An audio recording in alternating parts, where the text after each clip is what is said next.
नमस्कार। मैं मुकेश सर उपस्थित हूँ मॉडर्न हिस्ट्री के तीसरे टॉपिक डचों का भारत आगमन, the arriving of duchess in India. इसके पूर्व हमने पुर्तगालियों का भारत आगमन देखा और उसके पूर्व यूरोपीय कंपनियों का भारत आगमन के क्रम में ही ये हम तीसरा पार्ट देख रहे हैं। तो पुर्तगालियों के बाद में भारत आने वाले जो दूसरे यूरोपीय थे वह थे डच। डच मूल रूप से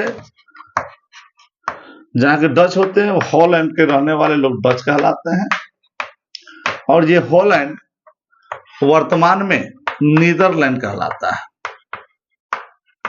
यानी हॉलैंड नीदरलैंड। तो वहां के नागरिकों को डच कहा जाता है और पुर्तगाली के बाद में आने वाले ये दूसरे यूरोपीय देश थे। इनका आगमन लगभग पुर्तगालियों के 100 वर्ष बाद 1595, कहीं कहीं 1596 आता है और कॉर्नेलिस डी हाउटमैन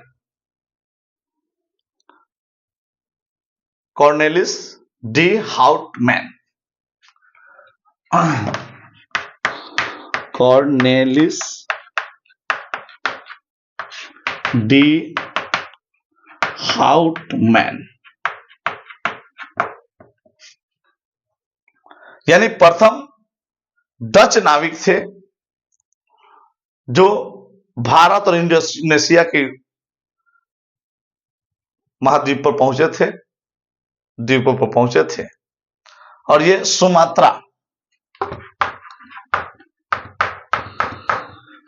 यानी ये बंगाल की खाड़ी के द्वीप सुमात्रा और बाटन पहुंचे हुए थे और इनका क्षेत्र भी, इनका अधिकतर जो व्यापार था वह इंडोनेशिया से होता था और 1595 में आने के बाद 1602 ईस्वी में डच ईस्ट इंडिया कंपनी की स्थापना होती है। डच ईस्ट इंडिया कंपनी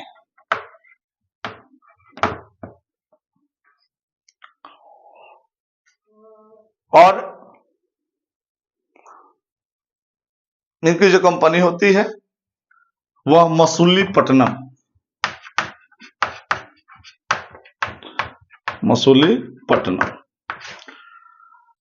में इनकी कंपनी स्थापित होती है और इनका जो मुख्य उद्देश्य होता है भारत में वह सूती वस्त्र व्यापार पर इनका फोकस होता है, क्योंकि इनका जो मसाला का व्यापार है वह इंडोनेशिया से होता है और भारत में यह सूती वस्त्र उद्योग पर ज्यादा फोकस करते हैं। मछलीपट्टनम में जो कंपनी अपनी स्थापित करते हैं वहां ये सिक्के भी ढालते हैं, यानी सिक्के ढालना, यानी यूरोपीय में यह पहला देश था जिसने खुद का सिक्का ढालना भी प्रारंभ किया था और सिक्का जहां ढालता था उस जगह को नागपट्टनम कहा जाता था। नागपट्टनम यानी अपने समझिए तो साम्राज्य कायम कर रखा था। 1619 ईस्वी में इसने जकार्ता,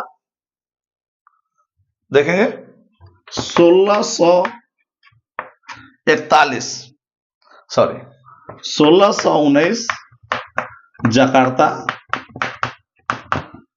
1641 मलक्का और 1658 ईस्वी में श्रीलंका को जीत लेता है। अब समझिए, अगर यह तीनों क्षेत्रों को जीतता है, यह श्रीलंका तो पुर्तगालियों के कब्जे में था, इसको भी यह जीत लेता है और यह अपना जो क्षेत्र है पुर्तगाली जो पश्चिम में है और यह अपना क्षेत्र कोरोमंडल तट अर्थात विशाखापट्टनम, उड़ीसा, बंगाल और बिहार के तट पर यह स्थापित करता है। यानी कोरोमंडल तट यानी बंगाल की खाड़ी के तट पर अपनी यह कंपनियां शुरू करता है, अर्थात अपने व्यापारिक केंद्र स्थापित करता है। ऐसा इसलिए करता है कि इंडोनेशिया से भारत उसका आना जाना लगाव आसान रहे। तो कोरोमंडल तट पर वह बंगाल, बिहार, उड़ीसा में अपनी व्यापारिक कंपनियां स्थापित करता है, जिसमें मुख्य रूप से सूरत, कारिकल, कासिम बाजार, बड़ानगर, पटना अर्थात पटना में भी इसकी कंपनियां स्थापित होती है। बालासोर जहां भी हाल फिलहाल में ट्रेन की घटना घटी, नागपट्टनम, मसूलीपट्टनम, यानी वैसे क्षेत्रों में यह अपनी कंपनियां स्थापित करता है, व्यापारिक केंद्र स्थापित करता है जहां किसी के साथ इसकी प्रतिस्पर्धा नहीं हो। यानी खास करके यह पुर्तगालियों से भिड़ना नहीं चाहता है, यानी शांत रूप से यह अपने व्यापार करता है। और व्यापार में नील, सोरा और सूती वस्त्र को व्यापारिक वस्तु बनाने का श्रेय भी डचों को जाता है। उसके पहले कपड़े व्यापार नहीं होते थे, यानी कपड़ों का व्यापार नहीं होता था। लेकिन ये जो पटना था, आज का जो पटना कलेक्टेरिएट है और पटना कॉलेज है, ये जो दोनों बिल्डिंग है, यह 17वीं 16वीं सदी में स्थापित डचों की फैक्ट्रियां हुआ करती थी। अर्थात पटना में वह जो सूती वस्त्र के गोदाम हुआ करते थे या उनका न्यायालय हुआ था वहीं पे, वह आज पटना कॉलेज और पटना कलेक्टेरिएट के नाम से जाना जाता है। लेकिन एक कमी थी डच कंपनी में कि उसका जो नियंत्रण था वह हॉलैंड सरकार के पास था, और जिसके पास नियंत्रण था वह यहां की भौगोलिक स्थिति से उतनी अच्छी तरह वाकिफ नहीं था। तत्कालीन परिस्थितियों में क्या डिसीजन लेना चाहिए यह अधिकार कंपनी को प्राप्त नहीं था। और कंपनी को अगर किसी तरह का अधिकार प्राप्त नहीं है तो किसी भी घटना दुर्घटना के लिए उसको पत्र व्यवहार करना होगा, और वहां से सूचना आएगी, हो सकता है तब तक काम बिगड़ जाए।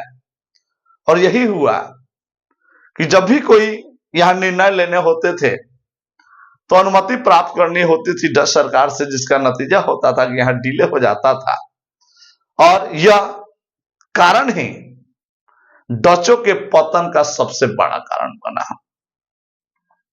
जिस तरह पुर्तगाली कंपनी को संपूर्ण अधिकार दिए गए थे, अगर उस तरह के सभी अधिकार डच कंपनी को प्राप्त होते तो शायद डच कंपनी की जितनी अच्छी नीति थी, अर्थात बिना संघर्ष के व्यापार करने की जो नीति थी, शायद उससे एक लंबा वक्त तक व्यापार करने की वह साहस व ताकत प्रदान करता। लेकिन 1759, क्योंकि इस समय तक ब्रिटिश मजबूत हो गए हैं, और 1787 में एक प्लासी का युद्ध हुआ है जिसमें अंग्रेज विजयी हुआ है, और 1759 में अंग्रेज और डच के बीच में, यानी ब्रिटेन